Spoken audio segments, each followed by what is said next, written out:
The topics and opinions expressed on the following show are solely those of the hosts and their guests and not those of W4WN Radio, its employees, or affiliates. We make no recommendations or endorsements for radio show programs, services, or products mentioned on air or on our web. No liability, explicit or implied, shall be extended to W4WN Radio, its employees, or affiliates. Any questions or comments should be directed to those show hosts. Thank you for choosing W4WN Radio. This is Beyond Confidence with your host, Divya Parekh. Do you want to live a more fulfilling life? Do you want to live your legacy and achieve your personal, professional, and financial goals? Well, coming up on Divya Parekh's Beyond Confidence, you will hear real stories of leaders, entrepreneurs, and achievers who have stepped into discomfort, shattered their status quo, and are living the life they want. You will learn how relationships are the key to achieving your aspirations and financial goals. Moving your career or business forward does not have to happen at the expense of your personal or family life, or vice versa. Learn more at www.divyaparekh.com, and you can connect with Divya at contact@divyaparekh.com. This is Beyond Confidence, and now here's your host, Divya Parekh. Hey, folks, this is Divya. Good morning, and it's Tuesday, that wonderful time when I love to be with you all together because I look forward to it, and I'm here to serve and support you. So I want to thank each and every one of you who have had a chance to get our books, especially the Entrepreneur's Garden and Expert to Influencer, because that can enrich your lives and give you the tools to live the lifestyle you deserve.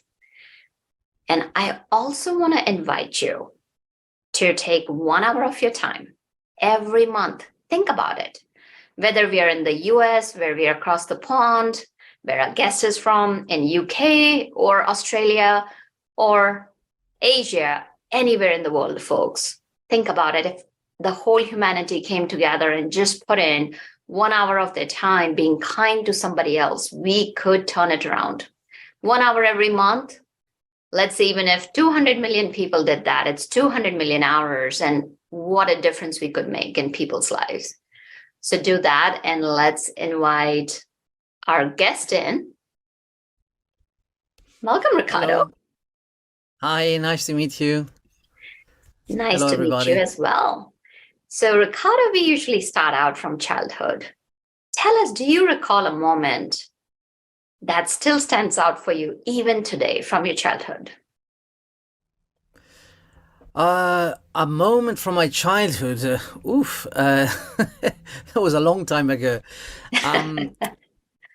Well, some of the dearest memories I have are of me creating incredible stories with anything that I could find. I had a collections of like miniature figures. I had a collections of cars, and I would tell stories with all sorts of things, including pebbles and grass, anything that I could find. So I have a lot of really vivid memories of those times where I was just spending hours and hours by myself. At that time, there was no really, we had a black and white TV, we had a radio, but it was more fun for me to tell stories. And that's how everything started, really. Well, I love that aspect because it jogs a memory down my memory lane where I used to eat books. I would be so enthralled with books with Enid Blyton and Nancy Drew. And there were so many other books that I spent just kind of time lost in the world of stories. And that, of course, prompted me to have stories. And while I used to love climbing trees, and while I would be climbing trees, I'd be seeing some birds and chasing each other. And those stories would kind of pop up in my mind. And I used to write short stories and short poems. Okay. And then, of course, I got distracted. But I can definitely relate to that you can spend hours together weaving those stories and having that imagination, and it transports you to just another world. So as you grew up, did that interest kind of stay with you, or how did it get magnified? What happened? Tell us. So that kind of passion that I had for stories really stayed with me for pretty much all my life. At the beginning, it was just for me, it was a natural way of expressing myself, and also understanding more about myself and about the world. So children use stories all the time to make sense of reality and to make sense of things. To Because stories are sequences of scenes. There's a narrative arc, and and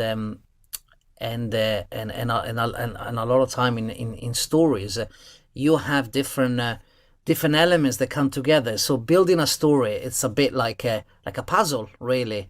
Or and So in a way, at the beginning, my interest in stories was more like because it was fun. It was a way of entertaining myself. And then, of course, when you start also creating stories with other people, it becomes even more interesting. And then further down the line, I discovered new ways of telling stories, and I became more interested in telling stories through visuals and sounds. So I became quite interested in films, in photography, and other like visual ways of telling story. And that's how my passion for storytelling really developed over the years, and eventually became a job as well. And that's what I've been doing ever since, really. And for it's interesting because I feel very privileged as well, because it feels when I'm telling stories. I mean, of course, telling stories is just one element of my job. There's more than that. I need to sell myself. I need to meet clients and everything, which is also fun. But I'm not telling stories when I do that. But when I'm creating stories, it's not only is magical the creation of the stories, and also what is really magical is also the process of telling the stories. That's magical in itself, because when I'm creating those stories, it could be a film, could be a photo shoot, could be different ways of telling the stories using sounds and visuals. Like could be an installations, could be an interactive drama. I get transported on a different almost like a different planet. So I'm flowing. So I get really absorbed by my job, in up to a certain extent, that it's not a job anymore. It's a hobby, and it's a lot of fun. Mhm. So I feel very privileged in considering my job a hobby, because it's just a lot of fun, and I really and I can bring myself as well into the job that I do. So my the work that I do, it's a visual representation of who I am as a person, and that's really it's a very nice sensations to have. But also then stories become alive in the audience, in the people who are watching those stories, who are reading those stories, who are listening to those stories. And those stories are different. They are inspired by the original stories that I designed, but then the stories that people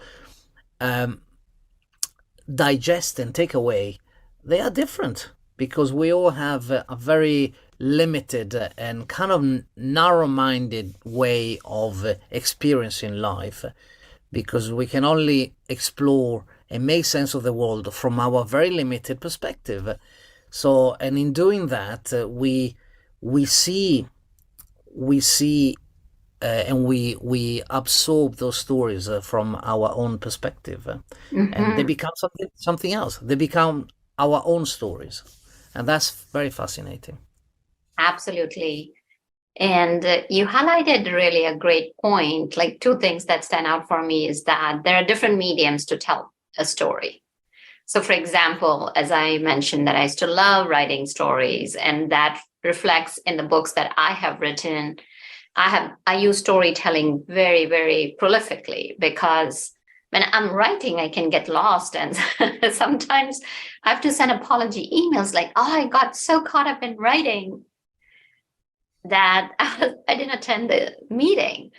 And I totally understand, like, when you are talking about being in the flow, because it's a passion. It's something that you play at. And then another thing you mentioned is that people look at stories from limited perspectives. And another thing that stories does is opens up people's minds and allows them to look at things in a different way and broaden their horizons.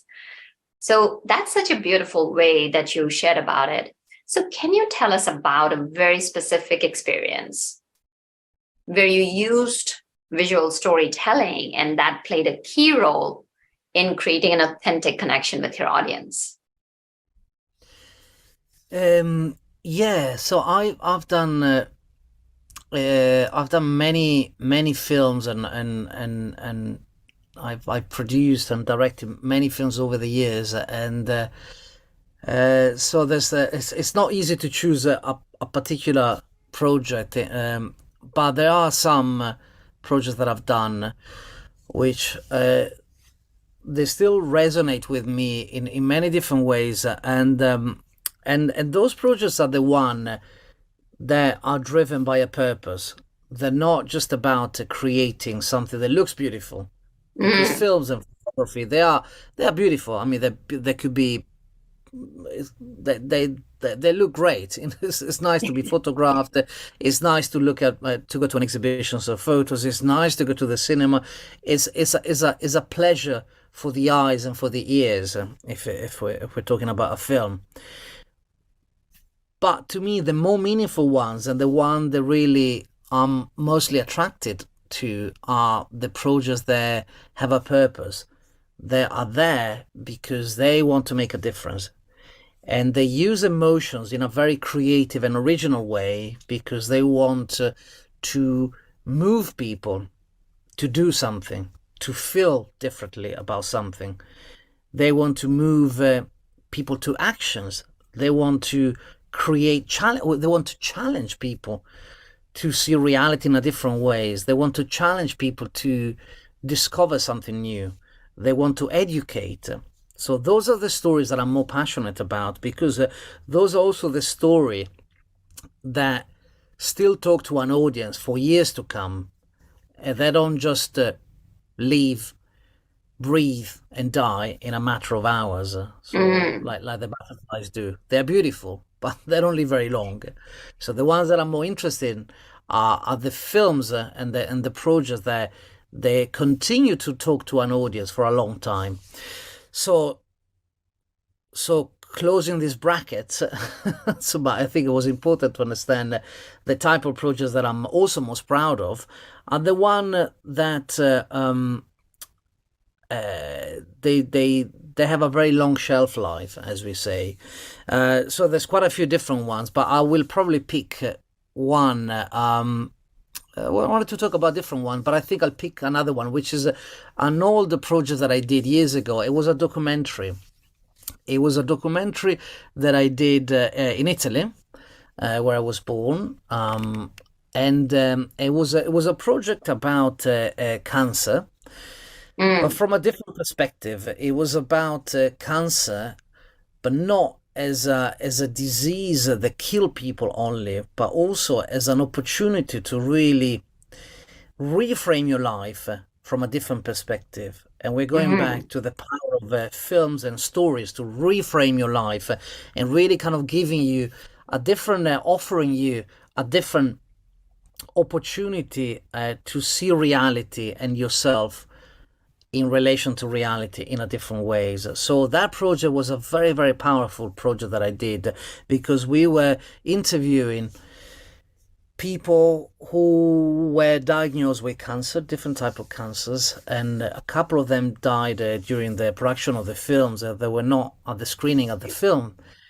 But to me, what was really powerful about telling their stories, allowing them to have a voice in front of the camera, to really sharing the challenges that they went through, but also the victories, and how cancer in many different ways transformed their lives for the better, which it Mm. might sound a bit like an oxymoron, and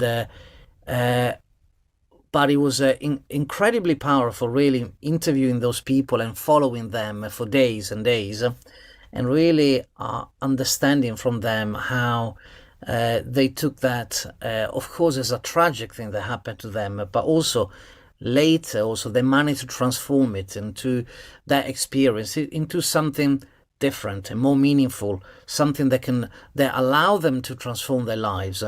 So that to me was a very powerful project that I did, and in a way, as a storyteller, when you tell those stories, you are also going through a transformation, and I changed a lot as well during that film. It was quite shocking in many ways. So it was a beautiful experience, but really not an easy one.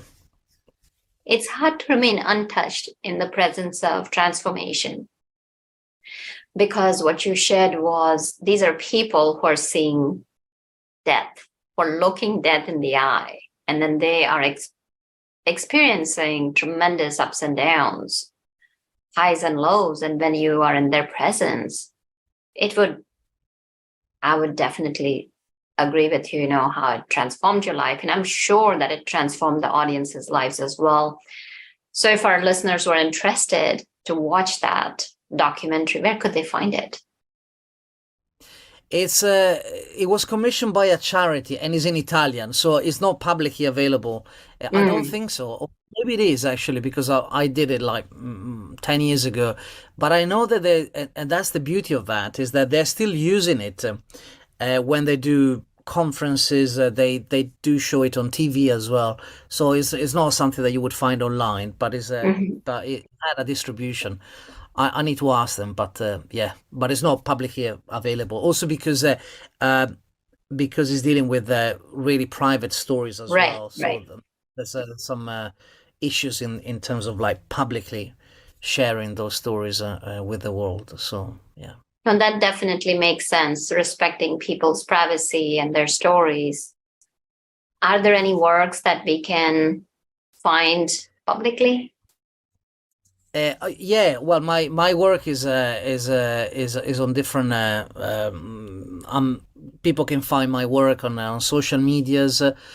My personal website is Mr. Sai, Mhm. Mister Sai, which is my surname, .uk, and there they can find my photos, my films, and then on my company social medias as well, the.storo on Instagram, Facebook, and on LinkedIn as well. I'm quite active, so I tell stories on social media. So I share my stories, and I share what I do and why I do it as well. So Oh, that's very powerful. So now, as you're creating different stories, and as you mentioned, you work with photographs and you work with creating videos and movies. So when you're doing that, how do you determine what visual elements to keep and what visual elements not to use?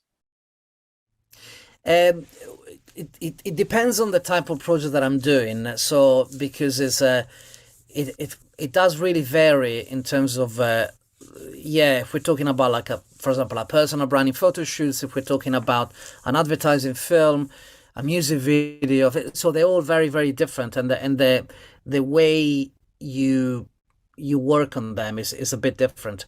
I think one in general, what is very important to get clarity on is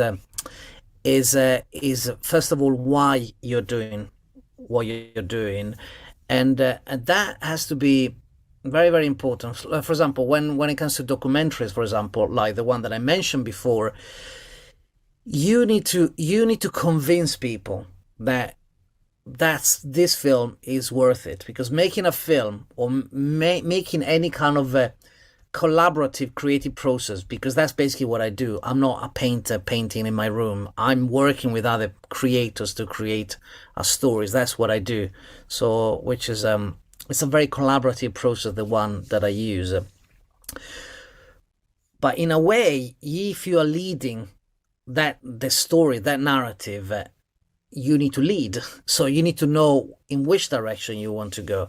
So it's very, very important that people understand why you're doing it and for what reason.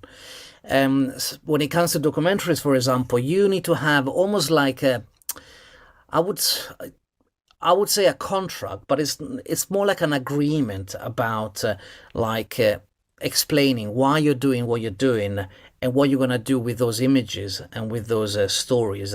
So there's some ethical issues as well, and this is kind of looping back to what I was saying before about the documentary about cancer patients. It's very, very important that you create that relationship with the people. But also when it comes to advertising, for example, you start with a strategy. So why are you doing why you're creating that film? Why are you creating that narrative? So there's always a strategic element at the beginning of everything. Then there is the creation, the plan of what you want to do. So there's always a sort of a script writing type of process where you are starting to write the synopsis of the film. You might start with a storyline of the story, just a few lines, a log line, for example, what you're trying to do. Or if you're doing a photo shoot, you might start collecting some photos from other photographers. You might start looking at some locations. And then you start creating the visuals, like a sort of the visual patterns, the visual inspiration behind that visual narrative that you're creating. So then you might create a mood board, for example. And then there's the production of the project, so that's the shooting. In my case, most of the time is the shooting, or if you're not shooting but you're editing only existing material, that's the production of the film. And then very important is the post-production, so what you do with the images, because even that is another level of writing. So you're rewriting the story when you're editing, and you're rewriting the story when you are changing the colors of the images, if you're creating a photo. But also you are rewriting the story when you're deciding which image goes after which, in terms of when you're doing a film, and switching those images or cutting those images 1 frame or 2 frames longer or shorter can completely change the meaning of the film. There has been some interesting scientific experiments in that sense, really, like having like a set. And when I went to film school, we did those kind of exercises where you have like a set of, like, let's say 10 shots. How many different ways you can tell the same stories, reassembling those shots. And that's very fascinating, because storytelling is alive, and it does change all the time.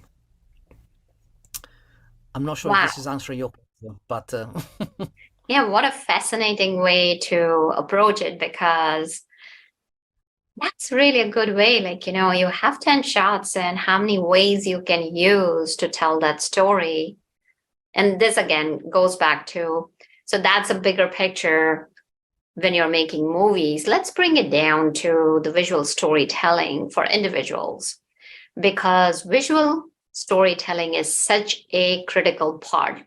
We are seeing on different platforms, whether it's Instagram or Facebook or YouTube shorts, like reels. As you're creating the reels, as you're creating the stories, then there are those sliding posts. So when people are doing content creation, so the way I see it is, it's so important to be authentic. It's so important to understand who your audience is. And I really liked what you shared was that, why are you doing?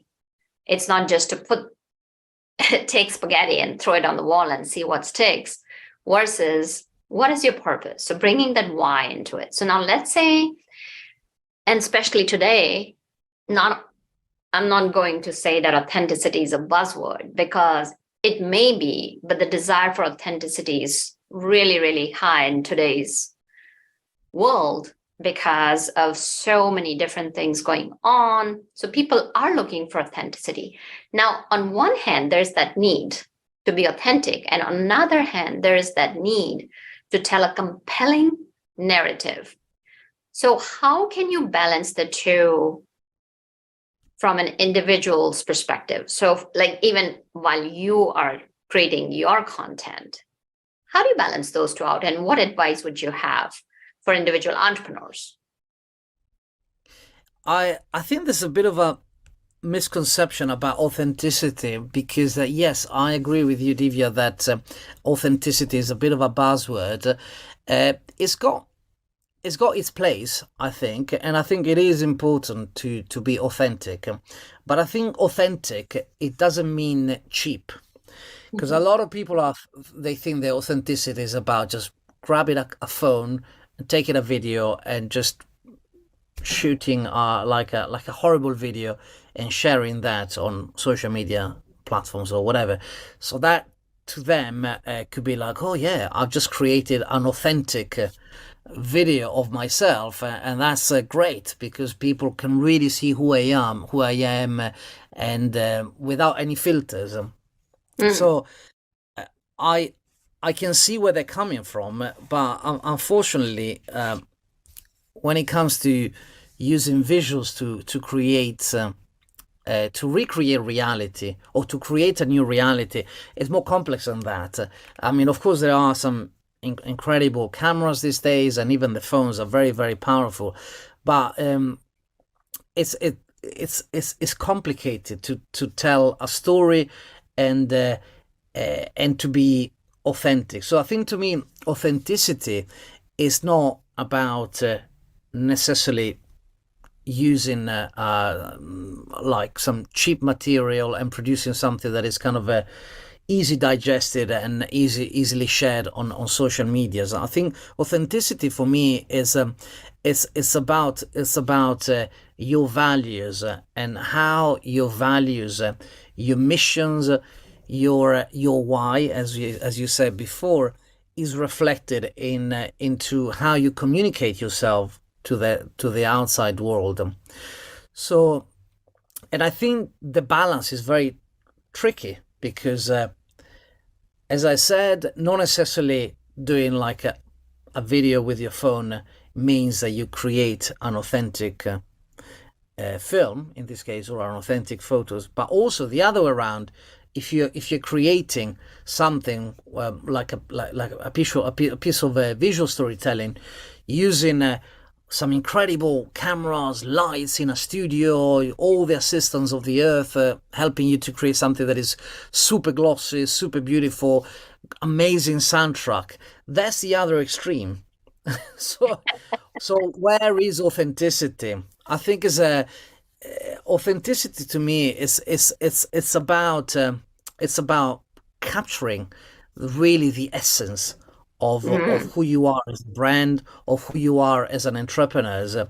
And also, I think one of the challenges really to be original as well, because there's and I think there's also some ethical issues in that sense, because there's a lot of images out there, there's a lot of stories. So every time I create a new stories, or an entrepreneur is creating a new stories, or some new visuals to share on social medias, you should really asking yourself, does the world need another story like that? Does the world need an image like that? Is it really adding value? Is it really changing the narrative, or is it just a pretty picture or a horrible video? So I think the challenge for me is really like finding new ways and more meaningful ways to tell stories, so that you can have the bigger impact as well. And the type of stories which I think are more interesting are not necessarily the stories telling your brand stories or the story of you as an entrepreneur, but they could be different. So, I mean, there's so many interesting examples of, like, for example, charities collaborating with brands and co-creating stories that can benefit both the brands because they reflect the values of the brands, but also helping the charity because they raise awareness about what they do. So I think there's a lot of possibilities out there, as long as you're pushing the way you tell those stories, because there's so many out there. So does the world need another image? Let's really challenge ourselves to tell different stories and told in a different ways. I think that to me is what is driving me these days. Love that. That just don't put the content out there for the sake of it. Think through it. What's your why? And what value are you providing? Are you creating an impact? Are you partnering with someone? Because coming together and creating stories in more meaningful ways is going to create that deeper connection with your audience, and that will go long ways rather than putting out 50 videos in a week. So that's very powerful. So let's say people have created a meaningful video. How would you measure the success of your visual storytelling efforts? Well, I think there's different ways you can measure it, and again, it really depends on what you are doing. If it's like a video, for example, that you're doing for social medias, you can look at some of the metrics, for example, how many times they've been shared, some how many times it's been viewed. But I think again, it really depends on the type of videos. If we're talking about videos, but for example, one of the things that is important as well is that how many conversion did that video generated? Because even if you have 10 views, but those views are very, very meaningful, and these are all people, like maybe 50% of those people call you back, or they started to buy something from your shop, or they ask for a consultancy, for example, based on that single video that you did. That's already a success. So I think the narrative has changed a little bit. So it used to be that if you have millions of views when it comes to videos, that's a great success. Now it's a bit different. So I think it's really about who is watching those videos. Again, we're talking about videos in this case, but could be something else as well. But also, I think for me, it's one of the key is really when you are producing any type of creative projects, and again, let's focus on videos, for example. You always have to think about how you're gonna share these, how you're gonna reach your target. Because and I remember back in the days when I used to do like short films, I remember that I had like a limited budget, and I would put all the budget, as they say, on the screen to have the most amazing cast, the best script that I could, all the best director of photography, and the film done, finished, beautiful. But what do you do with that film? And I did. At the beginning of my career, I realized that I ran out of money, and I didn't have money to like send the film to festivals, for example. And then going to festivals, it is also a cost because you need to travel there. You need to. They might need the film in a different format, so you need to pay someone to transfer the video in a specific tape. Blah blah blah. So to me, that's a very important element, really, really. Again, we're going back to what we were saying before about the why. Why are you doing this film? And I think it's important to have this conversation, but also when you are creating, also you need to let yourself go because you've done all the homework before and after as well. But yeah, thinking about who's gonna watch that video, it is very, very important. And I think it's an element that a lot of time people don't really think about. And also repurposing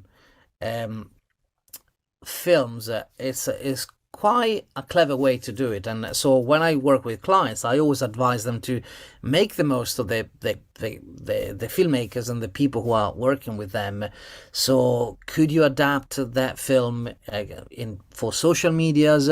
Do you have to shoot in a certain way so that you can repurpose it for TikTok, for example, which is vertical, YouTube Reels, for example, or Instagram Reels?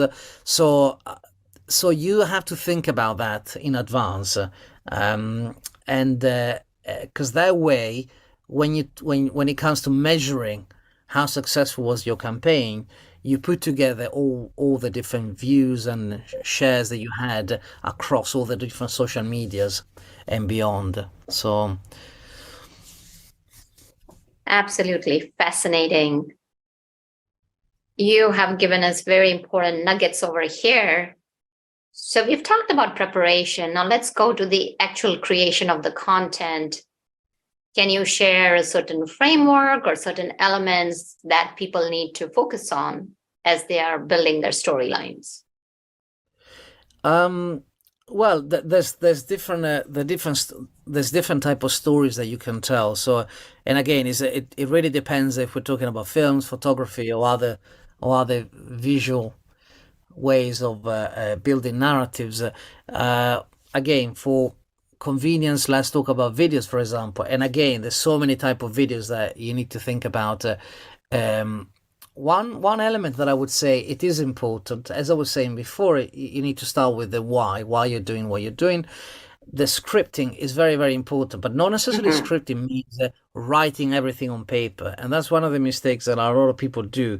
They want to write, say, for example, they're organizing an interview, for example, they want to write everything. And sometimes you don't get the best performance if you write everything, because I mean, I was doing recently a project where I had to interview people in 6 different languages, so which was challenging. Luckily I can speak 3-4 different languages, so but I couldn't speak some of the other languages, but it's you have to think about the fact that people, when they're in front of the camera, they will freeze. So sometimes it's easier to not necessarily write everything, but just do almost like a bullet list type of use that kind of approach. So like a bullet list type of approach where you just write some pointers about some topics that you want to cover, because the risk is that otherwise people will literally, even if they're not reading, they will try to remember exactly what they read, and then they use different words, and the whole thing collapsed basically. So I think there's an element of writing, which is important. So when it comes to drama or corporate dramas, advertising, so that's a very important aspect. And as I was saying before, also you're rewriting that script also when you're shooting. So choosing what kind of angles you're using, choosing even the kind of people that you're working with. In a way, it's a bit like choosing a different color to paint the painting. So choosing the collaborators, it's an important part of the writing process. So you are really writing your narrative, or the narrative of that project, with the people that are working with you, because as I was saying before, this is a very collaborative process. So choosing the right crew, the right cast, who's going to be in front of the camera, and where you're going to shoot. The location is very important, because that's is a character in itself. It could be just a blank wall, it could be outside. Also choosing the type of equipment that you're using. In a way, you are making choices about the type of stories that you want to tell and how you want to tell that stories. What kind of framing? So if you're shooting really tight shots, Sergio Leone type of style, or you're shooting very wide shot, you could do like a very like an interview, for example, with a person. That person is very, very small in the screen. So that ways of telling a story is different than doing like a traditional close-up type of interview, for example. So it's complicated to tell stories. So that's why collaborating with people who know how to tell stories, I think, is the best choice you can make, or learn how to tell the stories. In a way, it's quite important, I think, these days. Definitely, especially if you're working with someone who has walked before and knows the details. That always goes a long way. And as you mentioned, there's so many different elements that are involved. So if we were to kind of, as we are getting close to the end of the show, if you had 2 to 3 pointers for brands and businesses, what would you tell them? How they can go about using visual storytelling to form meaningful connections with their audience? I think for me, what is very important is to really think about the emotions behind the campaign and anything that you're really producing, because in many ways creating a pretty photo. I mean, now also with the artificial intelligence, you just write a few prompts and you have a beautiful image. So creating pretty pictures is easy. I wouldn't say everybody can do it, but it's very easy to do that. But creating images and stories that work for your brands, like really resonate with your brand, is important. And I think an element that a lot of people don't consider enough is really the emotions behind. So a lot of people, a lot of brands are also worried of like shocking people, inspiring people through emotions, or like really moving people emotionally, in a good or in a bad way. That doesn't have to be that. That doesn't mean that we need to tell more horror stories, but it could be a beautiful story, it could be a comedy, but it really like think about that the emotions are the quickest route to the heart of the people that you want to communicate with. So, and I think a lot of brands, a lot of companies, they don't know how to handle emotions, because emotions are they're so volatile, and they people are scared of feelings sometimes. But at the same time, I think we need to use them. We need to learn how to use them. So yeah, my takeaway would be there to create more meaningful and emotional visual stories. It could be through photos, could be through moving pictures, or even podcast. I would say the other takeaway is also like to dare to be different as well, because other people have been doing those type of films or those type of photography. It doesn't mean that you have to do the same. If it works for them, it doesn't mean that it works for you. And if you feel like you want to produce a film in a very unusual scenario or location, why not? If that kind of works with your brands, with your values, why not? It's I think is a yeah. So dare to be different. I think that's really important. We talked already about authenticity. That's also very, very important. And I think customers are looking for entrepreneurs and for brands that really are there to build values, who are of course interested in profit, but who are there to create change and to have a positive impact on their lives, as well as the rest of the society and the planet as well. So I do believe the more interesting brands are the ones that are already telling their stories in that way, and who are really using storytelling to transform their inner narrative in many ways, their purpose, why they're doing what they're doing. I mean, Patagonia is one of the best examples, of course. But that way, you are an authentic brand, I think. That way, you really connect with the people, because people's values and the brand values, they align in that way.